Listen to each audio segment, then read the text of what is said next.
Hai semuanya, gimana kabar kalian? Semoga selalu dalam keadaan baik ya. Jadi seperti biasa di video kali ini adalah segmen analisa pagi. Kita akan mengulas untuk pergerakan dari market Bitcoin.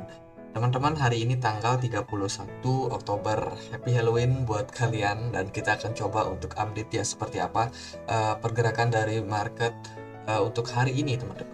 Bitcoin diperdagangkan di kisaran 20.700, dan ya, kita akan dapat beberapa event untuk hari ini. Yang pertama ada PMI dari China. Ini cukup penting ya untuk melihat seperti apa ekonomi makro di daerah Asia atau di benua Asia. Dan nanti di sore harinya kita akan dapat juga tentang data inflasi atau CPI, indeks harga konsumen dari Uni Eropa atau Eropa. Dan forecastnya sih sekarang mengalami kenaikan sekitar 10,2% dari sebelumnya 9,9%. Artinya ada kenaikan 0,3% untuk prediksi inflasi. Nah, kenapa ini penting? Karena bisa dibilang Bank Sentral Eropa ini sudah telat ya, sudah kalah ketinggalan dalam hal menaikkan suku bunga terhadap US dollar atau the Fed sendiri. Jadi mereka mau ngejar the Fed itu bakalan mencekik banyak orang-orang di Eropa sana. Jadi ini bisa dibilang menjadi satu sentimen sebenarnya untuk the Fed supaya lebih melunak dalam hal menaikkan suku bunga nanti di tanggal 3 November dini hari. Jadi bisa dibilang sekarang sentimennya yang lagi dibangun oleh berita itu adalah the Fed melunak, karena dari Bank Sentral Eropa sendiri itu sudah telat nih buat naikin suku bunga. Jadi the Fed udah naikin 3, mereka baru 1. Kan ya siapa juga yang mau beli euro kalau the Fed itu justru lebih agresif. Jadi ini bisa menyebabkan ekonomi Eropa itu gonjang-ganjing, teman-teman. Dan karena hal demikian, hari ini atau belakangan ini mungkin 2 minggu terakhir teman-teman melihat bahwa market crypto itu cenderung agak sedikit bullish ya. Jadi ya, kita akan coba untuk ulas seperti apa potensi pergerakannya. Yang kedua, kita mau bahas soal Fear and Greed Index, teman-teman. Hari ini meskipun belum update ya, cuman di hari kemarinnya berarti kita ada di poin 34, yang pasti ini masih dalam kondisi fear. Tapi sepertinya ini merupakan sebuah skenario yang cukup menarik buat kita lihat. Setelah sebelumnya itu cuma extreme fear di kisaran 21, 23, kemudian tiba-tiba naik nih fear-nya jadi 34. Artinya adalah market memang masih dalam kondisi yang bisa dibilang ketakutan. Ketakutan, masih skeptis, wah ini naik gak nih, ini naik gak nih market. Ternyata naik. Jadi mereka juga masih ragu-ragu buat entry. Oke, kita akan coba untuk ulas karena hari ini hari Senin kita akan dapetin closing time frame weekly buat Bitcoin. So far sih dalam progress itu masih dalam kondisi positif ya. Kalau at the end Bitcoinnya closing dengan kondisi seperti sekarang, finish di kisaran 20.700, which is ini merupakan tanda yang bagus buat Bitcoin. Oke, di sini kita sudah sama chartnya, dan saya sendiri agak yakin ya bahwa Bitcoin masih bakalan melanjutkan tren bullishnya, teman-teman. Kira-kira mungkin bisa testing sampai ke kisaran 20.000 di sini. Mungkin bisa sampai 22.000 ya, 22.000 atau 25.000. Ya, itu bisa saja terjadi pada Bitcoin, atau mungkin lebih rendah dari itu.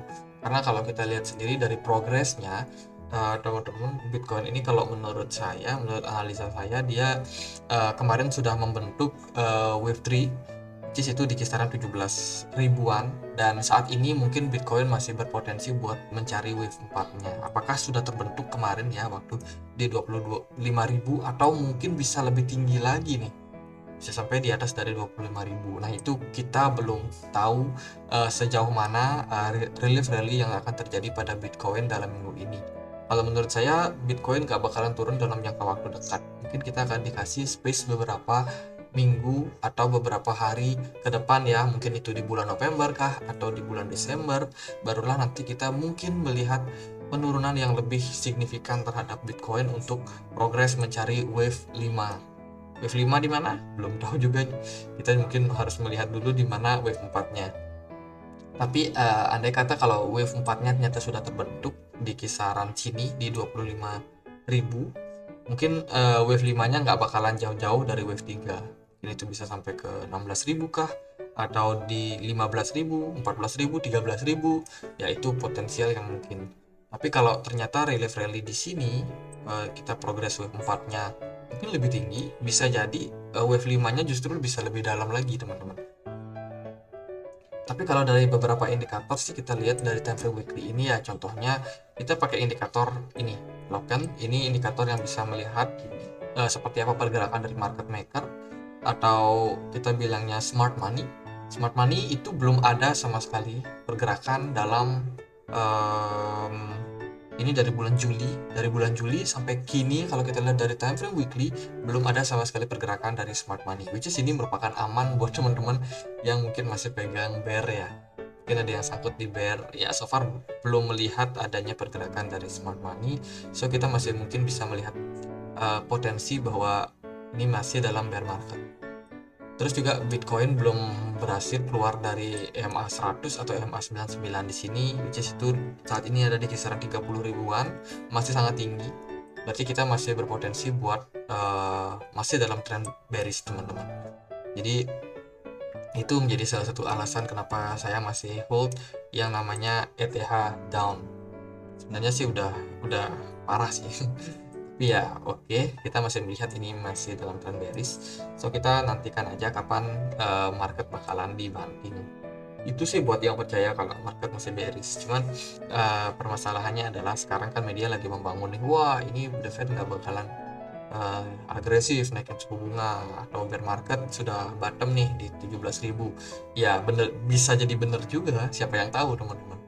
Sebelum kita melihat endingnya, kita belum tahu di mana bottom dari Bitcoin. So ya itu adalah sebuah konsekuensi yang kita ambil keputusan terjun ke market crypto. Kita harus siap dengan konsekuensi baik loss ataupun profit.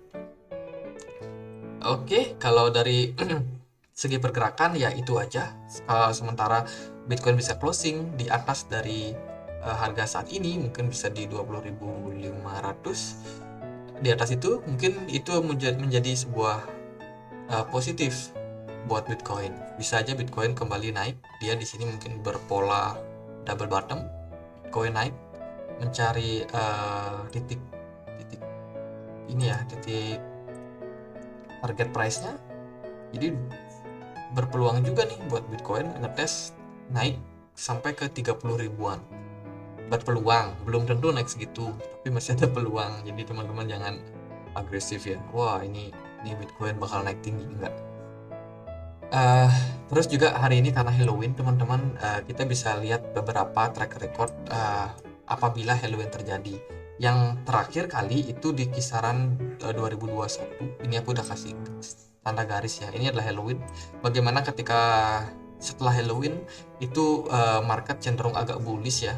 Di tahun lalu agak bullish, kemudian at the end dia benar-benar kena bantingan cukup signifikan. Terus kalau yang di 2020 Halloween nggak terlalu ngefek, justru market bullish luar biasa. Ini karena memang kita mendekati periode halving atau yang sudah masuk ke fase halvingnya. Itu kalau dari 2020.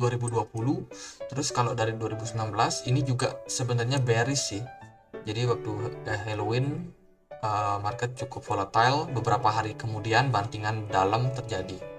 Terus juga kalau dari riwayat di 2018 juga masih sama. Waktu itu pergerakan cenderung flat, Bitcoin cenderung sideways ya. Kemudian setelah Halloween market breakdown. Jadi dari data-data ini recordnya adalah Halloween atau setelah Halloween market punya kecenderungan buat drop. Mungkin itu akan terjadi lagi di 2022. Kita belum tahu pasti teman-teman, tapi yang pasti menarik buat kita lihat. Oke, kita akan lihat ke time frame daily. Di time frame daily ini banyak orang yang agak-agak gimana gitu. Wah, ini sudah sentuh resistance, Bitcoin akan drop. Ya bisa jadi, tapi menurut saya masih belum nih. Menurut saya Bitcoin masih cukup positif di harga saat ini. Kemarin pun weekend ya, hari Sabtu, kemudian juga hari Minggu, pergerakan Bitcoin justru seperti ada yang nahan nih. Ada yang nahan, dari dump pun tidak terlalu signifikan. Artinya adalah smart money masih di market, mungkin masih mau dimainkan untuk marketnya. Jadi untuk jangka waktu pendek mungkin beberapa hari ke depan, apakah itu menjelang FOMC kah nanti bakal ada koreksi, atau setelah midterm election di awal November nanti market koreksi, ya itu bisa aja terjadi. Cuma kalau dalam jangka waktu dekat sepertinya sih masih belum ya. Menurut saya Bitcoin masih sangat berpeluang buat kembali melanjutkan kenaikan.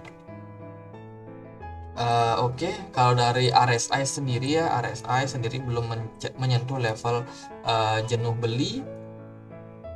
Ya, kita mungkin bisa melihat sebuah kenaikan yang signifikan masih bisa terjadi ke Bitcoin, entah itu di 21.000 atau di 22.000 something. Nah, itu untuk jangka pendek sih seperti itu ya kelihatan. Jadi, ya sabar-sabar dulu aja kalau teman-teman misalkan masih ada uh, yang pengen market turun, wah ini kapan bisa di short. Jadi, sabar dulu aja ya. Kemudian kalau dari time frame 4 jam, di sini kita melihat bahwa Bitcoin sudah berhasil keluar dari descending triangle kemarin ya kita sudah bahas, dan saat ini orang juga lagi merasa bahwa wah ini Bitcoin double top. Wah, double top katanya Gus. Ini ada double top. Yes, benar. Berarti di level sini ada level resistance ya yang sangat dekat dengan Bitcoin, ada di kisaran 21.000, dan kita belum melihat Bitcoin berhasil breakout ke sana. Berarti ada potensial double top. Di potensial neckline-nya itu ada di kisaran sini teman-teman. Di sini ada neckline yaitu di kisaran 20.000. Kalau Bitcoin-nya turun sampai ke 20.000, nah itu baru pola double top terbentuk. Ketika dia breakout itu berarti terkonfirmasi. Nah, kita akan melihat nih Bitcoin bakalan turun. Potensial turunnya biasanya kita tarik dari sini, tarik ke sini, kemudian kita akan dapat potensial penurunannya yaitu di kisaran 19.000 dolar. Tapi kalau Bitcoinnya cuma masih berada di atas sini, dia belum mengkonfirmasi bahwa dia bakalan breakdown dari level 20.000, itu belum bisa dikatakan double top.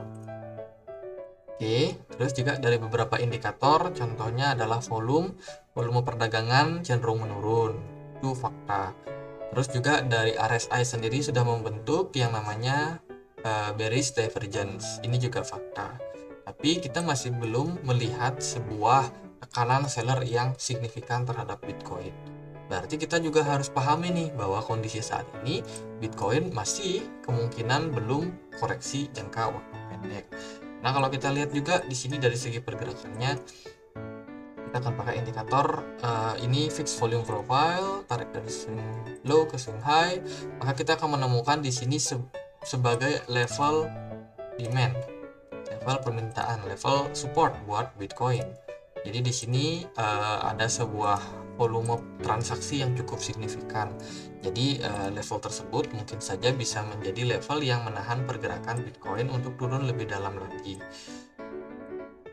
Jadi kalau kita lihat sih memang kalau menurut saya pribadi ya Bitcoin ini masih berpeluang buat kembali eksis buat melanjutkan kenaikan. Kenaikannya itu kemarin kan kita sudah bahas ya bahwa Bitcoin ini membentuk pola yang namanya descending broadening wedge. Dan untuk target kenaikannya kalau dari saya pribadi itu bisa ke 22.000. Jadi target kenaikannya bisa sampai sini. Apakah itu akan tercapai? Ya belum tentu juga. Misalnya kalau ini memang benar-benar terkonfirmasi bahwa pergerakan saat ini merupakan double top, Bitcoinnya turun sampai 20 ribuan, ya itu pasti kena dang teman-teman. Tapi kalau dia masih bertahan di level saat ini di kisaran 20.600, ya dia mampu mempertahankan posisi ini, mungkin dia sideways kah atau dia rebound, mungkin dia masih bisa untuk naik sampai ke 22.000. So ya sabar dulu buat teman-teman yang hold bear, teman-teman yang mau short, ya sabar dulu. Kemungkinan memang market masih berpotensi buat naik. Juga dari indikator lain seperti Loken, di sini kita bisa melihat bahwa indikator ini menunjukkan bahwa smart money is here, smart money still on the market. Jadi ya sabar dulu karena smart money-nya masih mau mainin market nih. Kalau sebelumnya sih smart money-nya itu nggak cepat keluar ya, dia itu bertahan cukup lama, kayak di sini bulan Juli awal sampai Agustus, sekitar 1 bulan loh mereka bisa mainin market.